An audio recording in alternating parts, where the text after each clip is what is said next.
Hi everyone, welcome to Nistal Homie. ఈరోజు మనం travelling బ్లాగ్లో ఒక బ్యూటిఫుల్ ప్లేస్కి వెళ్ళబోతున్నాము. అది మీలో అందరికీ తెలిసిందే. ఆ కొండలు అవతల ఉన్నటువంటి మన్యంలోకి అంటే లంబసింగిలోకి మనం వెళ్తున్నాము. సో ఈవినింగ్ టైం ఈ జర్నీ చేసేటప్పుడు కొండల మధ్యలో సూర్యుడు అలా వెళ్తుంటే చాలా అందంగా ఉందని వీడియో తీసానండి. ఇక్కడ కూడా చూడండి, ఆపోజిట్లో ఎంత అందంగా ఉందో ఆ లొకేషన్ అనేది. ఏదో మనం ఫొటోస్లో చూసినట్టుగా ఉంది. చక్కటి జర్నీ అండి. ఈవినింగ్ మేము అంటే 4 o'clock అట్లా జర్నీ స్టార్ట్ చేసాము. బట్ 3కి అలా జర్నీ స్టార్ట్ చేస్తేనే మంచిది. అక్కడ మంచు వల్ల త్వరగా చీకటి అయిపోతుంది కాబట్టి ఎర్లీగానే వెళ్ళాలి. సో రాజమండ్రి నుంచి మేము నర్సీపట్నం వెళ్ళి అక్కడి నుంచి పైకి లంబసింగికి వెళ్ళాలి. సో రోడ్ అంతా ఘాటీగా ఉంటుంది, మీకు తెలుసు కదా. ఇదే రోడ్డు తోటి మనం సీలేరు అరకు వరకు వెళ్ళిపోవచ్చు. సో ఘాటీ రోడ్ కాబట్టి ఎర్లీగా వెళ్ళటమే మనకు సేఫ్. సో ఈవినింగ్ 5-5:30కే చీకటి పడ్డట్టుగా అయిపోతుంది మంచు వల్ల. ఈ విధంగా ఉంటుంది. సో లంబసింగి వచ్చేసాం మేము. నా ఛానల్లో చాలా వీడియోస్ ఉన్నాయండి, లంబసింగి సంబంధించి చాలా వీడియోస్ నేను చేశాను. ఇప్పుడు మాత్రం నేను ఎప్పుడూ చూడని ఒక ప్లేస్కి వెళ్తున్నాను. నేను ఆ సీజన్లో వెళ్ళకపోవటం వల్ల లంబసింగి కొండపైనటువంటి పాల సముద్రం ఎప్పుడు చూడలేదు.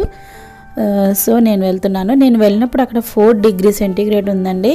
అసలు భయంకరమైన చలిగా ఉంది. సో వెళ్ళగానే నైట్ ఒక ట్రైబల్ తెలిసిన ఆవిడ దగ్గరికి వెళ్ళాము. అక్కడ ఉన్నటువంటి క్లిప్ కూడా పెడతాను. అసలు కరెంట్ లేదంట నైట్. ఫస్ట్ కొద్దిసేపు లేదు, తర్వాత వచ్చింది. వెళ్ళగానే ఆమె ఏం చేశారు అంటే ఇప్పుడు మీరు వీడియోలో చూద్దరు. కానీ నా ఛానల్ని ఇంకెవరైనా సబ్స్క్రైబ్ చేయకపోతే సబ్స్క్రైబ్ చేయండి. పక్కనే ఉన్న బెల్ సింబల్ని ట్యాప్ చేయడం అస్సలు మర్చిపోకండి. నా వీడియోస్ మీరు అందరూ చూస్తున్నందుకు చాలా థ్యాంక్స్ అండి. వెళ్ళగానే ఆమె ఇలా పొయ్యి మంట పెట్టి ఉంచేశారు. నాకు చాలా హ్యాపీగా అనిపించింది. ఎందుకంటే ఈ చలికి ఆ వంటింట్లోకి వెళ్తే చాలా హ్యాపీగా ఉంది. ఆ చిన్నది వంటిల్లండి. ఆమె మాకు బొగ్గులు వేసి ఇచ్చారు. తర్వాత కూర వండటానికి ఆమె గుమ్మడి ఆకులు తీసుకొచ్చి శుభ్రం చేసి తరుగుతున్నారు. సో నేను ఆమెతో మాట్లాడుతున్నాను ఎలా వండుతారు ఏంటి అని. దుంపలు వేడి దుంపలు బలం రక్తం పడుతుంది అన్నారా దుంప తింటే?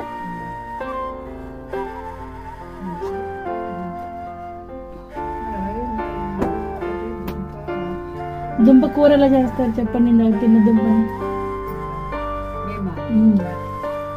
కారం వేసి కూర అన్నారు కదా. చిన్న ముక్క తరిగేసి ఉల్లిపాయలు కారం ఉడికిన తర్వాత 2 టమాటా ముక్కలు, ఇంకా అదే కూర. ఇప్పుడు ఎలా వండుతాను మీరు ఈ కూరని? ఇప్పుడు ఎలా వండుతారు ఈ కూరని?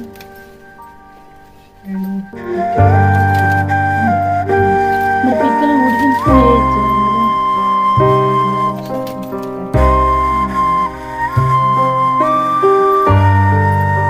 నైట్ రెస్ట్ తీసుకున్న తర్వాత ఎర్లీ మార్నింగ్ 4:30 ఆ టైంలో మేము ఆటోలో లంబసింగి వ్యూ పాయింట్కి వెళ్తున్నాము. దారిలో అక్కడ ఆడవాళ్ళు ఉంటే వాళ్ళని కూడా వీడియో తీశాను. వాళ్ళు ఏవో ఐటమ్స్ పట్టుకొని ఉన్నారు సంతకెళ్ళటానికి. ఎర్లీ మార్నింగ్ మనం వెళ్ళినప్పుడు మాత్రమే వ్యూ పాయింట్ దగ్గర ఉన్నటువంటి ఆ ఫాగ్ని మనం అంతా చూడగలుగుతామండి. సో ఇక్కడ కూడా కొన్ని స్టే చేయడానికి ఉంటాయి. బట్ మనకు ఫుడ్ దొరుకుతుందో లేదో చూసుకొని మనం స్టే చేయాలి. తొందరగానే తెల్లారినట్టుగా అనిపిస్తుంది. అక్కడ దూరంలో కనిపిస్తుంది చూసారా, ఆ కొండపై దాకా వెళ్ళాలి మనం. సో మనం ఇక్కడికి వచ్చేసాము. వ్యూ పాయింట్కి వెళ్ళేటువంటి ప్లేస్లో కింద వరకు వచ్చేసాము. ఇక్కడ అన్నీ కూడా మనకు జీబులు ఉన్నాయి పైకి తీసుకెళ్ళటానికి. కొంతమంది రైడర్స్ మామూలుగా బైకుల మీద వచ్చేవాళ్ళు కూడా ఉంటారు, కానీ వాళ్ళు కూడా బైకులు ఇక్కడే పెట్టి జీబ్ మీదే వస్తున్నారు. ఒకప్పుడైతే పైకి వెళ్ళడానికి జీబులు లేవండి, నడిచి వెళ్ళి చూడాలి. అలా చాలామంది చూసిన వాళ్ళు ఉండొచ్చు ఇప్పుడు ఈ వీడియో చూసే వాళ్ళలో కూడా.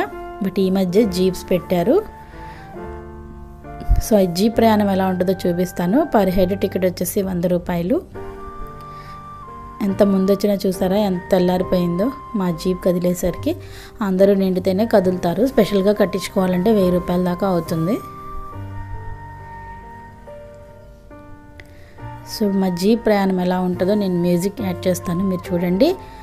అలా జీబు వెళ్తూ పైకి వెళ్తున్నప్పుడు కూడా మనకు ఆ మంచు అనేది కనిపిస్తూ ఉంటుంది. అంటే పాల సముద్రంలా ఉంటుంది పైన అన్నాం కదా, అదంతా కనపడుతూ ఉంటుంది. ఎక్కడికక్కడ స్టాల్స్ అనేవి ఉంటాయండి. టీ ఉంటాయి, చిన్న టిఫిన్స్ మ్యాగీ కానీ అట్లా టిఫిన్ కూడా ఉంటాయి.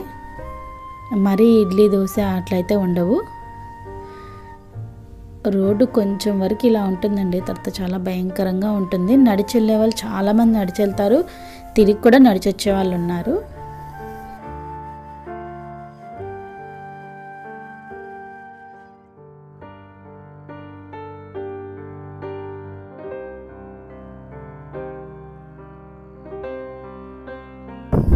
చూస్తున్నారు కదా ఎలా నడిచి వెళ్తున్నారో.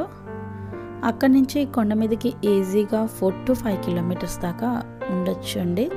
4 అనే అన్నారు, బట్ ఉండొచ్చు 3 or 4 అయితే ఉండొచ్చు. చూస్తున్నారా ఎంత బాగా కనపడుతుందో వ్యూ అనేది. అసలు ఆకాశంతో పాటుగా ఈ లోయ అంతా కలిసిపోయినట్టుగా ఉంటుంది. ఎలాగో అలాగా పైదాకా వచ్చేసామండి. ఇలా జీబులన్నీ ఆపేసి ఇక్కడి నుంచి మనం వ్యూ పాయింట్కి కొంచెం నడవాలి. పర్లేదండి, నడిచే విధంగానే ఈజీగానే ఉంటుంది. ఆ దారిలో అంతా కూడా ఏవో ఒక ఐటమ్స్, ట్రైబల్ ఐటమ్స్ పెట్టుకొని వాళ్ళు అమ్ముతూ ఉంటారు గిరిజనులు. అది కూడా మీకు ఇప్పుడు చూపిస్తాను. ఇక్కడ కూడా ఒక చిన్న గ్రామం ఉందండి. ఇటు సైడ్ అంతా కూడా ఒక చిన్న గ్రామం ఉంది.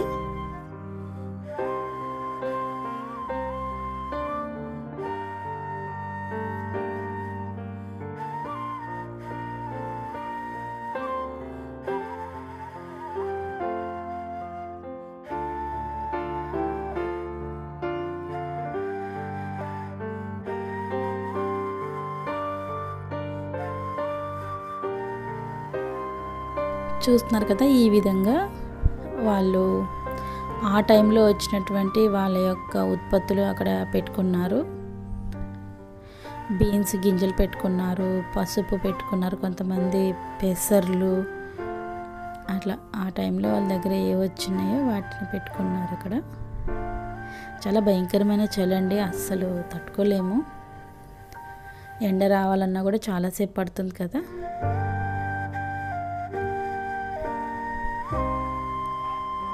సో అక్కడి నుంచి కొంచెం ముందుకు వెళ్ళాక అక్కడ కూడా కొంతమంది ఐటమ్స్ సేల్ చేస్తున్నారు. వాళ్ళతో కూడా సరదాగా ఫోటో దిగేసి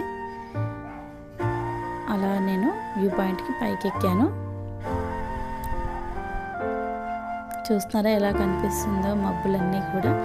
చాలా అద్భుతంగా ఉంటుందండి. కేవలం మనకు అక్టోబర్ నుంచి జనవరి వరకే ఉంటుంది. ఎక్కువగా నవంబర్, డిసెంబర్, జనవరిలో ఎక్కువగా విజిటింగ్కి వస్తుంటారు. సో ఇంకా మేము వెళ్ళిన టైంలో తుఫాన్లు వచ్చిపోవడం వల్ల ఏమో కొంచెం తక్కువగా ఉందేమో అనిపించింది ఆ లోయ అంతా. అలాగా